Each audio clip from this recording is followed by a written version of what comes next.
साथियों, तानाशाह डर गया है, शहंशाह घबरा गया है। हमारे साथी विधायक गुजरात के जिग्नेश मेवानी जी की रातों रात कोकराझार असम पुलिस से पालनपुर गुजरात तक पुलिस ले जाकर गिरफ्तारी करना इस घबराहट का, इस छटपटाहट का संदेश भी है और चिन्ह भी है। क्या इस देश में अब कम्युनल एमिटी यानी सांप्रदायिक सौहार्द, उसकी अपील करना और प्रधानमंत्री से धर्म के नाम पर लोगों को ना लड़वाने की अपील करना अब अपराध है? क्या गुजरात के अंदर हिम्मतनगर हो या वेरावल हो, इनके अंदर जो सांप्रदायिक दंगे हो रहे हैं, प्रधानमंत्री से ये उम्मीद करना कि वो गुजरात आएंगे और बापू की, महात्मा गांधी की धरती पर शांति की अपील करेंगे, क्या ये अपराध हो गया है? क्या इस देश में संविधान को अब रोन दिया गया है और कानून की हत्या कर दी गई है? जिग्नेश मेवानी की गिरफ्तारी ये दर्शाती है। पर जान ले तानाशाह और जान ले सत्ता के अहंकार में अंधा हुआ शहंशाह, ये आवाज़ जिग्नेश मेवानी की हो या कांग्रेस के और देश के हर उस व्यक्ति की जो सांप्रदायिक सौहार्द और भाईचारे में आज भी विश्वास करता है, जो ये सोचता है, जानता है, समझता है, मानता है कि हिंदू, मुस्लिम, सिख, ईसाई एक देश में इकट्ठे भाईचारे से रह सकते हैं। जो इन्हें तोड़ने का प्रयास करेगा वो चूर चूर हो जाएगा, वो बच नहीं सकता। हमारी लड़ाई, हमारी जंग सांप्रदायिक सौहार्द की, भाईचारे की, धर्म से धर्म के टकराव की नहीं, धर्म से धर्म के प्रेम की सदैव जारी रहेगी। न मोदी जी इसे हरा सकते, न देश की और कोई ताकत। The dictator is now running scared. The self-anointed Shahenshah of the country is deeply prejudiced as also running helter and skelter.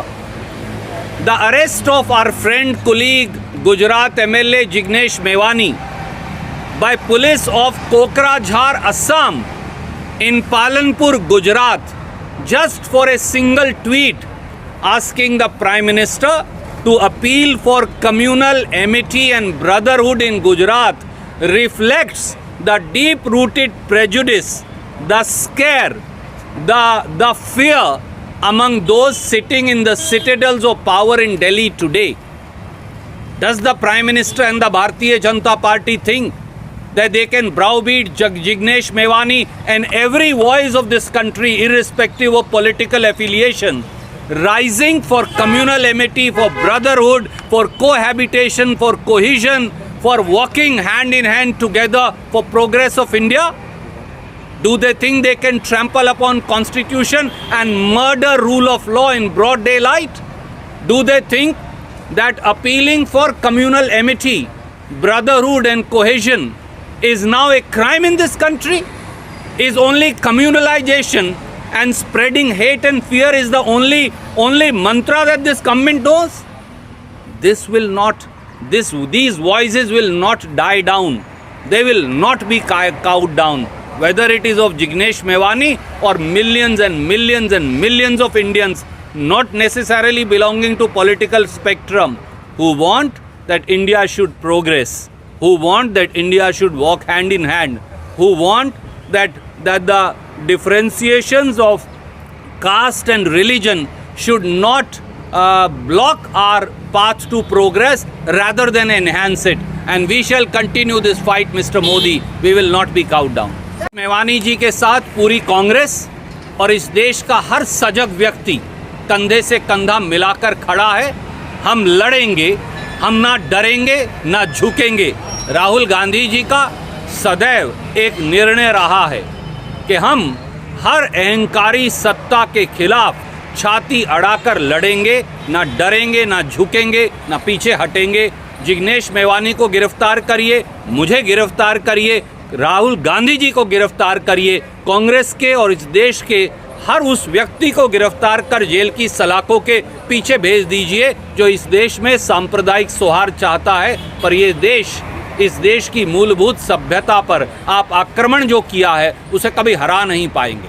Sir, इस पैटर्न को कैसे देखते हैं आप कि वहाँ आसाम की पुलिस गुजरात पहुँच जाती है, पंजाब की पुलिस दिल्ली पहुँचती है, कुमार विश्वास को नोटिस दिया जाता है, आपकी नेता अलका लांबा को नोटिस दिया जाता है, वहाँ जिग्नेश मेवानी को तो गिरफ्तार कर नहीं पहुँच जाती है पुलिस। इस पैटर्न को कैसे देख रहे हैं? ये अति दुर्भाग्यपूर्ण है इस देश में, संविधान के लिए भी, प्रजातंत्र के लिए भी और इस देश में विचारों की अभिव्यक्ति के लिए भी। अलका लांबा जी का या कुमार विश्वास जी का क्या कसूर है? क्या इस देश में अब सवाल पूछना कसूर हो गया है?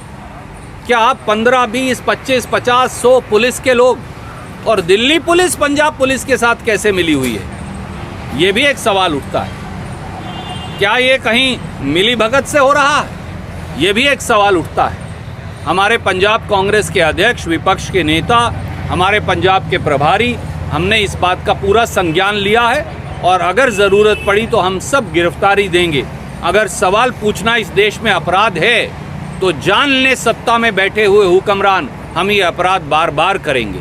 क्या कहना चाहेंगे? वहाँ पे कर्नाटक में जो लिंगायत मत के संत उन्होंने कहा है कि 30% कमीशन मांगे जा रहे हैं अनुदान के पर। आदरणीय मित्र, भारतीय जनता पार्टी के शासन में अब तो संत महात्मा भी मजबूर हो गए हैं और 30% तक घूस और रिश्वत देने को मजबूर हो गए हैं। ये मैं नहीं कह रहा, ये कर्नाटक के संत महात्मा भारतीय जनता पार्टी की बोम्मई सरकार के बारे में कह रहे हैं। और जब संत महात्मा ये आवाज़ उठाते हैं तो माँ सीता की तरह उन्हें अग्नि परीक्षा देने की बात कही जाती है। ये भी संत महात्माओं की ये दुर्गति और ये हालात केवल भारतीय जनता पार्टी के शासन में ही संभव हैं। प्रधानमंत्री जी आप चुप क्यों हैं? आदरणीय अमित शाह जी आप चुप क्यों हैं? आदरणीय जेपी नड्डा जी आप चुप क्यों हैं? ऐसी भारतीय जनता पार्टी की सरकार के मुख्यमंत्री बोम्मई से इस्तीफा क्यों नहीं मांगते? संतों और महात्माओं को अब सड़कों पर आप रुला रहे हैं और 30% घूस के लिए मजबूर कर रहे हैं और फिर अग्नि परीक्षा माँ सीता की तरह भी मांग रहे हैं। क्या ये घोर कलयुग नहीं तो और क्या है? सर, यूपी से चला बुलडोजर दिल्ली में आके रुका, वो भी सुप्रीम कोर्ट में जब आगे आया तब जाके बुलडोजर यूपी, एमपी और अब दिल्ली में भी कल हरियाणा में भी आज सुबह बुलडोजर चलने की खबरें आई हैं। अम्बाला के अंदर कहा गया कि ड्रग माफिया वाले जो लोग हैं उन पर बुलडोजर चलेंगे। किस तरह देखते हैं पूरी कार्रवाई को सर? आदरणीय साथी, देश का दुर्भाग्य ये है कि अब चुनी हुई सरकारें संविधान से नहीं बुलडोजर से चलाई जाती हैं। अब प्रजातंत्र को बुलडोजर के नीचे हर रोज रौंदा जा रहा है। अब संविधान जो है उसके परकच्चे बुलडोजर की चेन के नीचे उड़ाए जा रहे हैं। अब कानून का शासन बुलडोजर का शासन में बदल दिया गया है। क्या इस देश में कोई कानून है? संविधान बचा है, तौर तरीका बचा है। कल जो जहांगीरपुरी में हुआ, आज अजय माखन जी, प्रदेश कांग्रेस कमेटी के अध्यक्ष, अनिल जी और हमारा एक हाई पावर डेलीगेशन इस समय जहांगीरपुरी गया भी है पूरी वास्तु स्थिति जानने समझने के लिए। पर मेरा बड़ा सीधा सवाल है, आप कोई भी हों, कानून में ये अनिवार्य है कि आपका घर गिराने से पहले आपको नोटिस दिया जाएगा। जिस दिन आप ये प्रक्रिया पूरी करने के लिए भी धर्म और जाति के आधार पर मापदंड पैदा कर देंगे, ये देखने लगेंगे कि अमुक व्यक्ति हिंदू है, अमुक व्यक्ति सिख है, अमुक व्यक्ति मुसलमान या ईसाई है, अमुक व्यक्ति अमुक जाति से है, अमुक व्यक्ति दलित है, अमुक व्यक्ति बैकवर्ड है।